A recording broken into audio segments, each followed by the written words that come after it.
I am such an awesome guy. I make so many videos.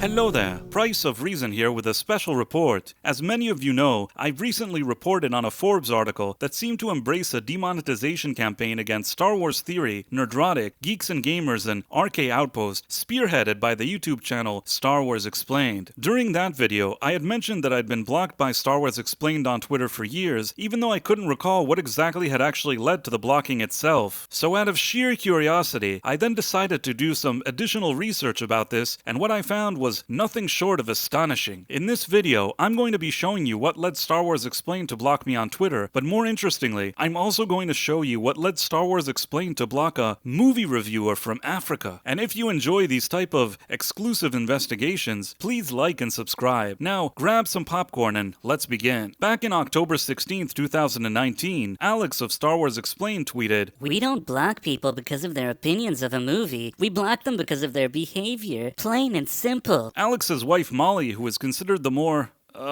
dominant half of the Star Wars Explained duo, then quote tweeted him, adding, "Why can't people understand this concept? We're not here to argue, and certainly not to put up with harassment online. You know where to go for istophobia and hate for Star Wars Online if that's what you want." Now at the time, based on my own experiences, these tweets had puzzled me because even though I had never even interacted with neither Molly nor Alex directly prior, they had already blocked me on Twitter. Feeling that their statement was false, on October 18th, 2019, I had actually responded to Molly's tweet saying, "Molly, I recently voiced my opinions about a Star Wars Explained poll. I didn't curse and didn't use offensive language. Like many others, I was blocked by Star Wars Explained, a hate group that discriminates against people that don't agree with them. You oppose diversity. You oppose inclusion." Now, considering the harsh words that I'd used back in 2019, I tend to think that Star Wars Explained had already seemed like major hypocrites to me, something that I obviously didn't appreciate, but little did I know that this was just the beginning. Now, in the interest of full disclosure, while I have tried to find the exact poll mentioned in my tweet and my possible criticism of it, I haven't yet been able to trace its exact origin. To be fair though, after 5 years of being blocked, deleted tweets, deleted accounts, and protected tweets, it's become a very difficult, if not impossible task to pinpoint the precise reason why I was blocked by Star Wars Explained back in the day. But one thing is certain, it 100% had something to do with the Disney Star Wars sequel trilogy. You see, late 2019 was a troubled time for Lucasfilm president Kathleen Kennedy. The 2017 movie The Last Jedi had generated significant backlash among Star Wars fans who had felt that it had sacrificed established characters and lore in order to promote trendy Hollywood agendas of its day, effectively turning one of the most beloved movie franchises in movie history into a cheap political platform. And between the activists over at Lucasfilm and its many mainstream media shills, unhappy Star Wars fans were constantly dismissed as a small and insignificant vocal minority of ists and phobes. But in December of 2019, all of the Access Media's anti-fan narratives were going to be put to the test. After the box office failure of Star Wars Solo in 2018, all eyes were on The Rise of Skywalker, the final chapter of the Disney Star Wars sequel trilogy, a movie that was hastily reshot multiple times by franchise destroyer J.J. Abrams and cost a whopping $416 million to produce. In fact, the movie would need to make at least $1.04 billion at the box office just to break even. It is my opinion that at this point in time, out of sheer panic and desperation, Lucasfilm had likely activated their most loyal shills. And given how excited Alex and Molly of Star Wars Explained seemed leading up to the release of The Rise of Skywalker, it's at least a possibility that it had something to do with their special relationship with Lucasfilm. Now, I'm not saying that there weren't any people that genuinely wanted to see Rise of Skywalker at the time, but the amount of people that had already given up on the Disney trilogy was very significant, and the movie's eventual box office receipts would only end up confirming this. Because not only did the movie barely break even, it made significantly less than its previous two installments, creating a classic case of diminishing returns. Nevertheless, I can only assume that right before the release of Rise of Skywalker, in order to look good in the eyes of Lucasfilm, and perhaps also to feed their own egos, the Star Wars Explained duo had decided to go on a blocking spree, getting rid of anybody who didn't love Disney Star Wars on Twitter because apparently you were either with them and shilling for Disney or you were their enemy. I also suspect that Alex and Molly had also heavily monitored and removed comments they didn't like from their YouTube channel, a practice they seem to continue until this very day. I mean, they have a lot more subs than me, and yet somehow I have more comments than them on my videos. Anyhow, I believe that boycotting people because they didn't like a movie was wrong, and I suppose I just wanted Star Wars Explained to know it. While Alex and Molly were certainly in their right to block people, pretending to be so welcoming towards Star Wars fans while at the same time labeling The Last Jedi dislikers as ists and phobes just didn't sit well with me. And I don't know if anything highlights their hypocrisy then and now more than another tweet within the very same thread from 2019. You see, while Molly hadn't responded to my tweet calling them out, you know who did?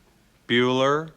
Remy Dushine, a friend of mine who I've known for years and runs in some of the same circles as me. It turns out that around the same time I was blocked, Alex and Molly had blocked Remy too. Now for those of you who are not familiar with Remy, he is a huge cinema buff. He has a Letterboxd account where to date he's already reviewed over 2,000 movies, something that he started doing in early 2019. Unsurprisingly, Remy didn't like the Disney sequel trilogy, and while he gave original trilogy movie Empire Strikes Back a 5 out of 5 stars, The Last Jedi had only earned half a star from him, and it appears to me that for this exact reason, he was likely blocked by Alex and Molly. Now let's look at Remy's responses from that time. Looks like they blocked me now too. They hadn't before, to which I responded, they're blocking a ton of people. If it makes you feel any better, you must have said something they didn't agree with. And then Remy said, I know they were blocking a ton, yeah. All I said was that I thought that the OT was better than all the other trilogies. Like only that, nothing more at all. So much for all opinions are valid, am I right? Now just to give you some perspective here, Remy doesn't live in the US, so it's not like he's extremely invested in any political or social justice movements happening here. He's based in Africa, and in a way that makes him a much more objective reviewer, because from what I could tell, Remy only seems to care about one thing when he reviews movies. Does he think a movie he's reviewing is good or not? And in his opinion, The Last Jedi isn't a good movie, and he's allowed to have that opinion in the same way that we're all allowed to have it. People like Alex and Molly of Star Wars Explained boycotting anybody for this reason is not only petty and childish, I would argue that it's also a form of discrimination because they're shutting out people with different views than them. And sadly, I would say that as Alex and Molly's relationship with Lucasfilm has grown stronger since 2019, their behavior towards Star Wars fans and other content creators has only gotten worse. For the acolytes, Star Wars Explained were given special super VIP access, invites to premieres, meetings with Lucasfilm executives, gift baskets, you name it, they got it. That they would then seemingly lead an effort to have all of their competitors demonetized is not just a terrible thing to do, it's a major conflict of interest. But even Forbes didn't seem to report on that, did they? Now it's one thing to block people for no reason and make unfounded accusations, but trying to take people's livelihoods away from them when you're given red carpet treatment by Lucasfilm is simply unacceptable. Now people have told me that I seemed very angry in my previous video while discussing this, maybe even too angry, but the truth is, that's just how I feel about this. And it's not just about the targeting of these big channels that I mentioned specifically. At the end of the day, this affects all of us because letting something like this happen without taking a stand now will create a precedent that free speech doesn't matter, that we are willing to be gaslighted by big studios, shills, and the legacy media without any resistance. And all of this for what? Because we didn't like a movie or a TV show? I don't know about you, but it just doesn't seem right to me. Which is why I will continue to report on this matter as long as there's new developments. And if you enjoyed this video, please make sure to like and subscribe, as it would definitely help my channel. Thanks for watching, my friends. Thank you, and good day. I am such an awesome guy.